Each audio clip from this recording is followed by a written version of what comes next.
capacitor, anong microfarad ng washing? 10 or 4? Wala ka na. Yun. Sa ano, ganito lang. Ang washing ay 10. 10. 4 ang kwan. Baliktad. So, washing machine, 10, 4 hanggang 5 yung dry. Okay. Tignan nyo nga kung ilang microfarad. Ilang microfarad yan? What is microfarad?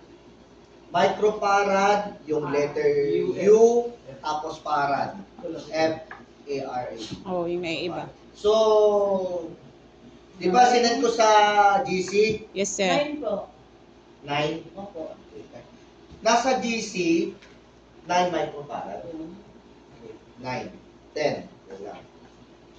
Okay lang to. Meron pang 4, 4.5, may 5. Okay, okay lang yun. Sa dry. So, pero kadalasan po, sa dry. May ganito, na capacitor ni washing, di ba magkasama, meron tayong washing machine na magkasama ang dry at washing niya. Okay.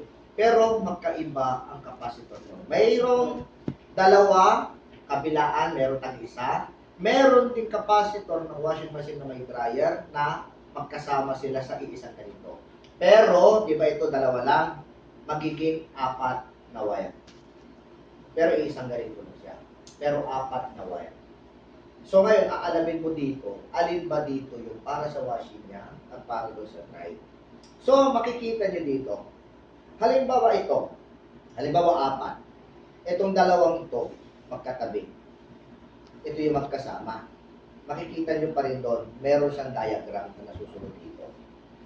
Kung sinabi niya dito sa part na dito, may nakalagay na sa 4 microfarad, dito naman ay 10. Dahil alam mo na kung ano na yung microfarad na para sa washing at para sa dry niya. Dahil 10, sabi mo nakita ko, 10 microfarad. Siyempre ito, itong wire na to, pupunta tungkol sa pinaka-washing niya. Kasi 10. Wala siyang, ano to, polarized o non-polarized itong capacitor na to. Non-polarized. Parehas lang kasi yung kulay. Ibig sabihin ito, non-polarized. Kapag sinabi mong non-polarized, ibig sabihin wala siyang Negative. positive at negative. Magkabalik-baliktad man to, walang epekto na okay lang.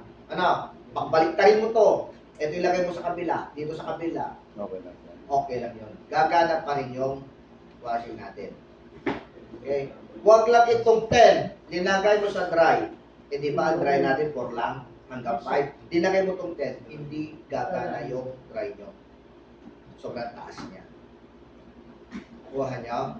Yes, sir. Nakuha nyo dyan sa likod. Kuha nyo. Okay, so, meron ganito na individual. Oh. Ngayon, mayroon siyang dryer, gumagana yung dryer. Ngayon, ito, yung washing machine natin, pag linagay natin, kapag walang tubig, umiikot. Umiikot. Pag walang tubig, so naka-encounter na yun sa washing machine. Kapag may tubig, yung washing machine nyo, hirap na hirap mabigat, halos hindi umiikot. Pag walang tubig, umiikot siya. Pag lalo pa, pag linagyan nyo pa siya ng damit, lalo hindi na umiikot. Pero umuudong ang makina. Maraming case yun. May mga case na iba-iba. Kung hindi na umiikot, tinutulungan mo na siya. Pero pag linagyan mo, paikutin mo ng kamay, iikot siya. Pero kapag nag-reverse siya, ayaw na naman.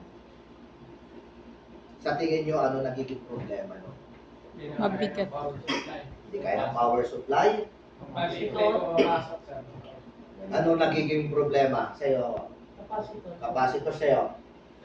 Sa power system. Sa power system niya. Sa'yo, dahil gumagawa ka na ng appliances. Capacitor.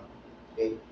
Ang tendency nun guys, kapag ganun na, ang pupuntahan nyo is capacitor. maaring mababa na yung Yung voltahe niya. Sa voltahe. Ay, yung ha, yung farad niya o yung yung microfarad niya. Bumababa na kasi yun. Dati ang nakalagay dito, 10. Magiging 5 na lang siya, bumababa na. Ibig sabihin, nasisira na tong capacitor. So, dalawa yun. Dahil may dry siya, eh ang nasira, So may washing. Yang papalitan mo lang tong washing machine. Eh kung magkasama sila sa ganito, pwede naman na bumili ka ng dalawa. Isang ganito na, pero andun na. Kaya lang, hindi naman sira yung yung sa dry mo. Pwede mo pa rin, bumili ka lang para sa washing. Di ba rin maghiwalay na? Okay lang. Kasi sayang naman itong dry mo. Ang presyo nito, sabi natin 300. Yung may dalawahan. Eh, itong kuha na 150 lang. Eh, yun na lang papalitan mo na lang. Para mas nakakatipid ka. Para bumalik na yung dati niyang speed. Ikot. Napapansin nyo ito ko. Ito yung anong makina to sa tingin nyo? Makina ng ano? Washing. Makina ito ng Washing. washing. Ayan. Washing machine ito guys. Ito yung makina niya.